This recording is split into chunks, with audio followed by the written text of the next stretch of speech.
This is Rick Passek, FlyFish Fanatic. Welcome to my tying bench. Today we're going to tie a little heavy nymph. I've used this one to really good success in lakes and in rivers. Probably a little bit more success in rivers than lakes, but this one works really well in both. So it's a pretty classic pattern. It's kind of a copper john kind of ish, but not really. So it's pretty a simplified version. How's that? So let's give her. So oversized bead, key oversized bead. Okay, brass, not gold, brassy color, not or copper color, not gold. Okay, Semperfli nano silk in copper. Start my thread. Just get it started here, cut it off. There's only 2 ingredients in this other than the thread, so fairly simple. Copper wire. Okay, this one is the this is the medium UTC. I ran out of the Semperfli one, but that's okay. So now I'm going to come back with this all the way back to where I want to start. Let's go down around the corner. I want to go down around. And now I'm going to leave about that much past it. So say 3 inches past it. Oh, I didn't bump that too hard. And then I'm going to just tie right there.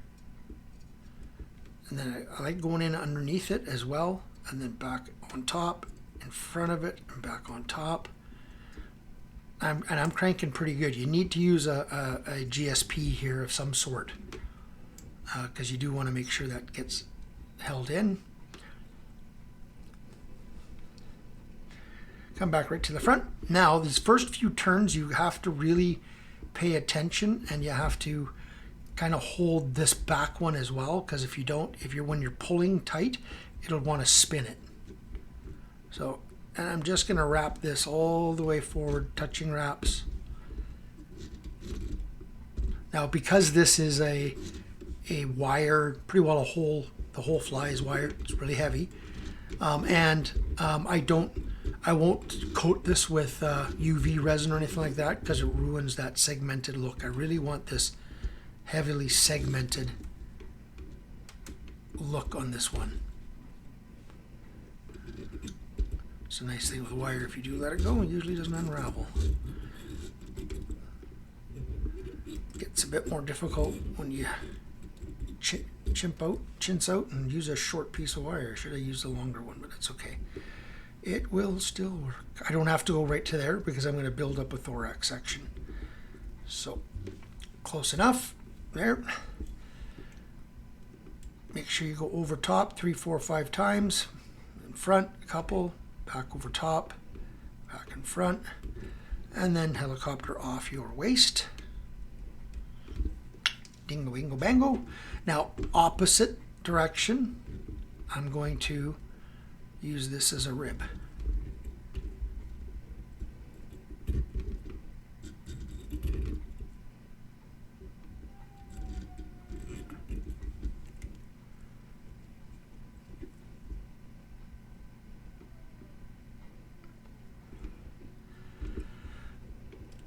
Just go over top, over top. We want to make sure that's tied down before we break it off. Helicopter. And now it's up to you. I tie this in multiple different color schemes with the front hackle. I really like using this Hares Plus dubbing from Hens. It's got just a little tiny bit of sparkle on it. The other one I really like using is this. Nope, not that one. Is the hard dubbing by Hens. It's got multiple different. I think it's got 4 different types of dubbing in it. A hamster and rabbit and a few other things. I'm not sure what.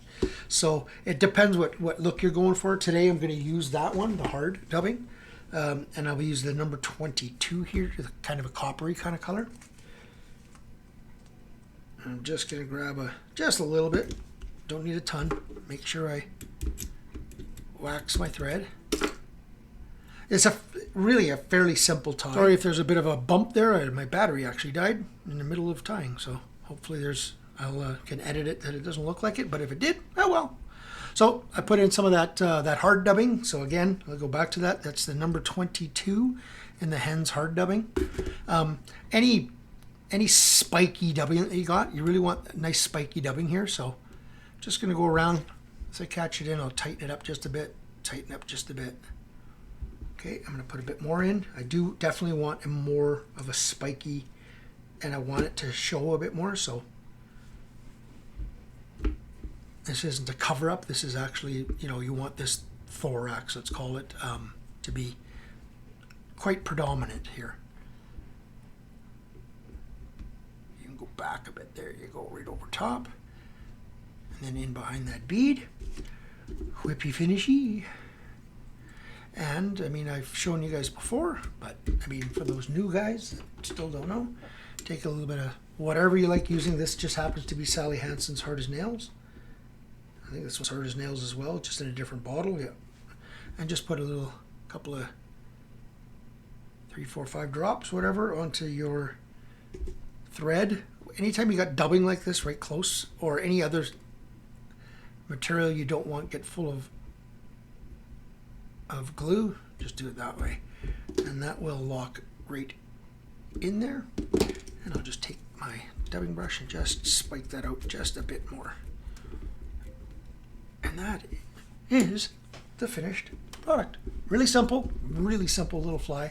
Like I said, you can, if you want, put some Sally Hansen's on top of the body before you put the dubbing on, even UV resin. But like I said, I want that really predominant rib, and I want that predominant segmentation in there. That's why I usually don't. These last forever. The fish, they don't destroy these. I've had some of these flies last me 3 years. So you lose them before before they get damaged, or you get really dull. You get dulled up by bumping in the rocks or something before these come apart. So, righty. Hope you guys enjoyed that. Like I said, simple, but sometimes the simple are the ones that work best, right?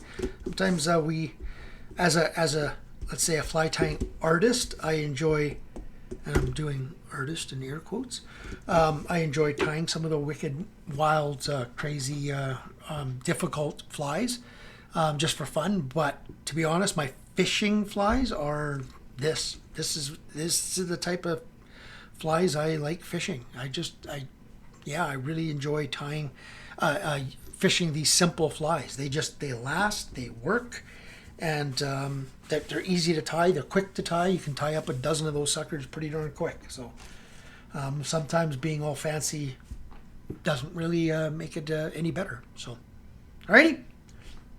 Really hope you guys are enjoying the content. Please leave some comments on patterns you guys want me to tie, or at least genres like styles: salmon, steelhead, tropical, trout for lakes, trout for rivers, and other, other more detailed asks as well. I just had a gentleman ask me to tie my version of the 52 Buick, and that probably went up before this one. So, but that's the kind of stuff. So, alrighty.